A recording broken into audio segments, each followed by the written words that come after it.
Some players have a pretty straightforward path to the NBA. I mean, as straightforward a path as you can have making it to the NBA.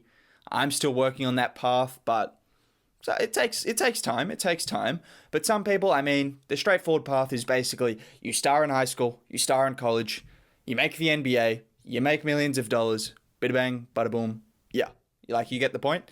That's the straightforward path. Now, there's a few things that go into that, but we don't care about that right now. Jae'Sean Tate, on the other hand, who we're talking about today, well, he didn't take the straightforward path. That's basically what I'm trying to say with all of that nonsense. Jae'Sean Tate did not take the easier path of the two. He took a bit longer to make it to the NBA, and he took the longer road, the harder road, and now at 25 years of age, well, he's on the Houston Rockets, and he's not just playing a good role. He's already one of the best rookies in the NBA, which is incredibly impressive considering just last year he was playing in Sydney, Australia. Yeah, that's where I live. Nice. Yeah, that's just where he was last year. And the year before then, where he was in Belgium. So to go from those two stops to now one of the better rookies in the NBA and a particularly good role player on a Rockets team that have surprised a lot of people, that's very impressive. But before we talk about his time in Houston, I want to take it back a little bit further because it's an interesting story to look at how he got to where he is today.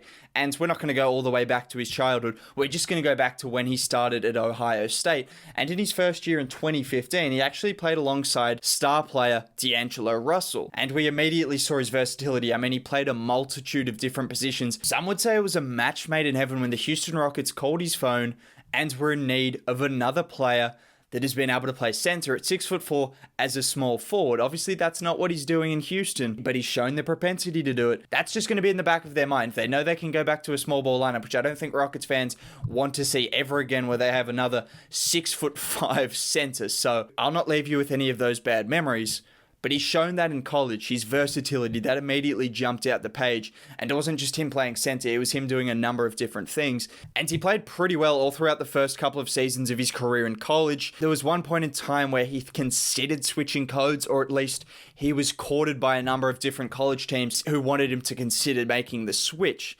That was very interesting, that there was an idea that he could have made the switch. Teams were very interested in the prospect of him becoming, I think, a tight end or something along those lines. And then even 2 years later, after he finished his career as a Buckeye, the Oakland Raiders came in and asked him to do a tryout. So clearly, there was some potential on the football end of things, but he stuck with basketball and clearly made the right decision because, well, a few years later, and, well, he's going to be making millions of dollars in the NBA. So I think it was worth the wait instead of going to Oakland and trying out for Hard Knocks. Now, before I go any further, if you could drop a like on the video and subscribe to the channel, I make content like this every single day, and doing so really helps out how the video goes. Just dropping that like, it changes how the video goes, so it would be much appreciated. Anyways, getting back to it, after his 4 years with Ohio State, Tate had a very successful college career. I mean, he earned second team All Big Ten honors in his second season and even finished as their 19th all-time top scorer. But that wasn't enough to see him get drafted. Milwaukee gave him a chance in the Summer League.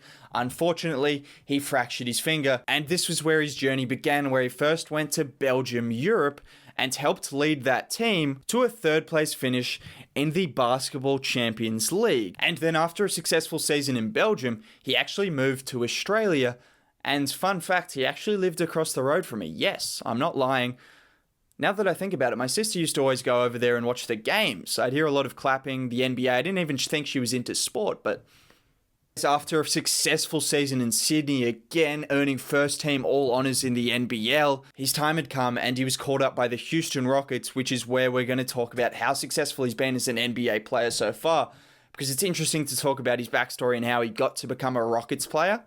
But let's talk about how good he's been in the league, because there's plenty to talk about with just his success in the league so far, because he's been fantastic. He's making a case for potentially a Rookie of the Year contender. If it wasn't for the seasons of LaMelo Ball and Tyrese Halliburton, Jae'Sean Tate would seriously be in that conversation, in my opinion, given his defensive versatility and the progress he's making offensively. He's clearly been one of the standout rookies, and to go from undrafted to Summer League to no Summer League to Oakland Raiders potential to Belgium to Sydney, yeah. The journey's pretty crazy, and he's doing pretty well to be one of the best rookies in the league at 25 years of age. But since coming to Houston, particularly over the last 15 or so games, Tate has established himself as a starter in just his first season, and is already one of the team's best defenders and overall players. Yes, I said it. He's probably one of their better overall players, particularly at the moment with no Christian Wood. He's really been stepping up and he's looked like one of their more competent, one of their better players. And he's just exactly the kind of guy you would hope to pick up at 25 years of age. When you pick up a 25-year-old, 6'4" forward, you're not expecting to get a superstar. I'm sorry, Rockets fans. I don't think that's what we can expect from Jae'Sean Tate. Now, I'm not putting a ceiling on him because we could see someone who becomes an all-defensive type guy who's got a pretty decent offensive repertoire as well. And who knows? Maybe he turns into the next Draymond Green, but I don't think he's going to be a superstar. What he is already a star in his role, and that's exactly what you want from a player that you picked up for nothing. So a fantastic pickup for the Rockets, who they consistently make great pickups from overseas, from the G League.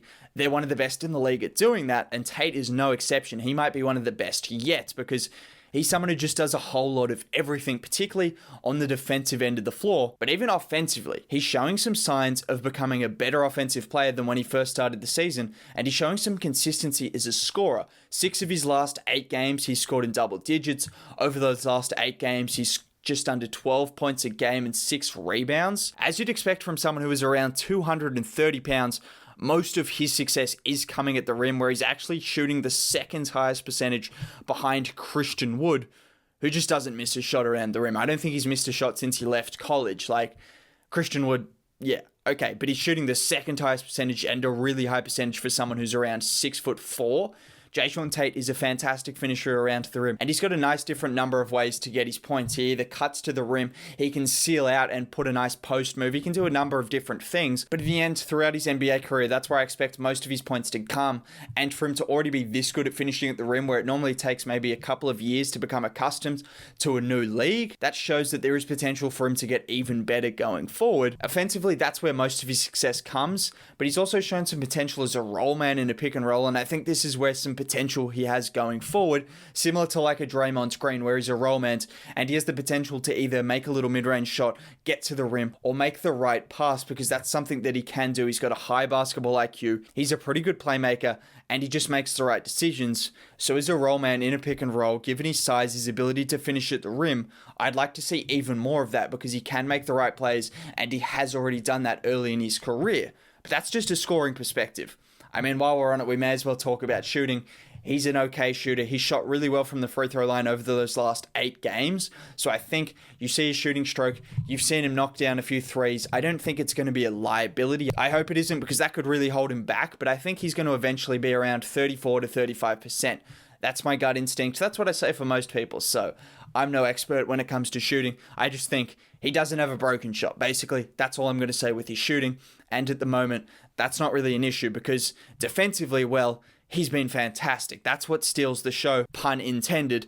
Tate's a good switchable on-ball defender who's been assigned with defending multiple different players, but where he's really good is his off-ball defense. He's someone that just makes the right plays.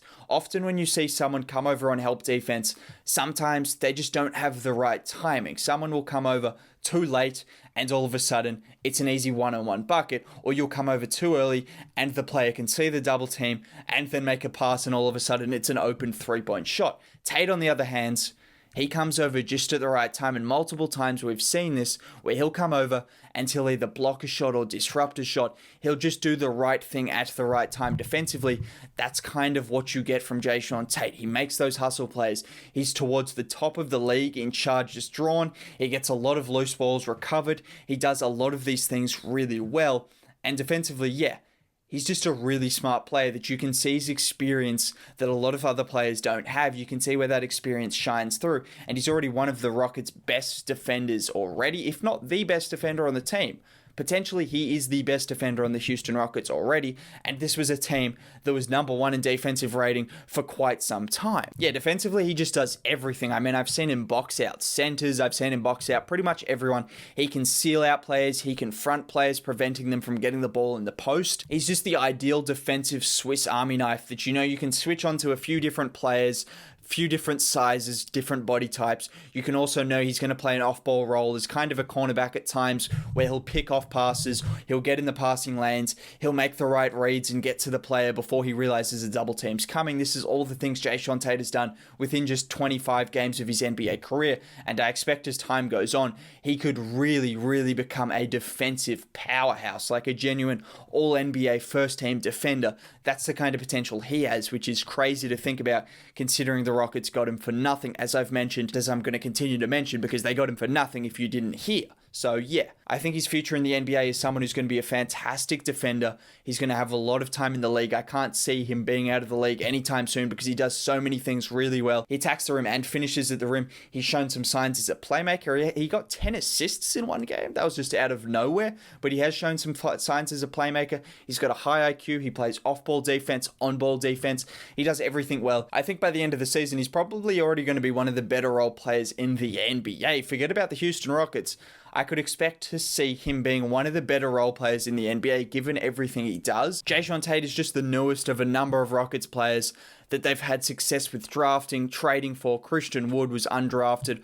Obviously, you had Daniel House Jr., Mason Jones now is coming along and doing some decent things in the small time that he's had. PJ Tucker, Ben McLemore, these are guys that weren't really wanted by their teams, or the Houston Rockets got them up for cheap, and they've turned them into good role players, and I think Jae'Sean Tate is the next one of those players. However, I think he's someone with a little bit more upside than those players we've seen before. He's got potential to be something more because he's showing these signs in his first 25 or so games. He's just such a smart and switched on player.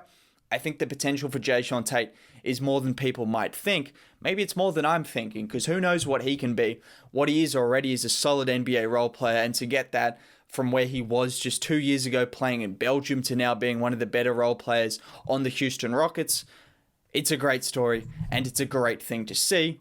You know what else would be a great thing to see? If you made it to the end of the video and you want to like it, subscribe to the channel. Have a good day. Catch you next time. Bye.